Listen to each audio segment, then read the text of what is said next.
তো গাইস প্রথমে এই ভিডিওটা দেখো, তারপরে দুষ্ট ছেলেদের ফানি কমেন্টগুলো পড়তে থাকবো। Let's get started. দ্বিতীয়বারের মতো মা হতে যাচ্ছি, এত অল্প সময়ে এত বড় সিদ্ধান্ত। বাবুর এখনো 6 মাস হয় নাই, এরই মধ্যে আমরা এত বড় ডিসিশন কিভাবে নিলাম? আর সবাই বলো সেকেন্ড সিজার অনেক বেশি ঝুঁকি এন্ড কষ্টের। তো যাই হোক, আজকে আমি তোমাদের সাথে কথা বলবো আমার সেকেন্ড প্রেগন্যান্সির বিষয়ের আপডেট। আমি এই প্রথমবার শুনলাম বাচ্চা থাকার 6 মাস পর আবার বাচ্চা পেটে, বুঝলাম না কিছু।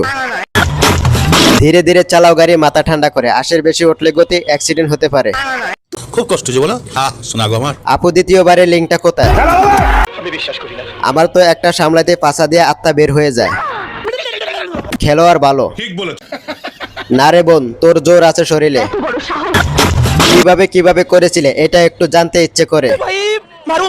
আমারও 17 মাসের বাবু আছে, আবারও 3 মাসের বাবু পেটে। হেলমেট ছাড়া গাড়ি চালালে তো হইবি। সাউয়ায় কত জোর। তাহলে আমাদের লিঙ্ক কই?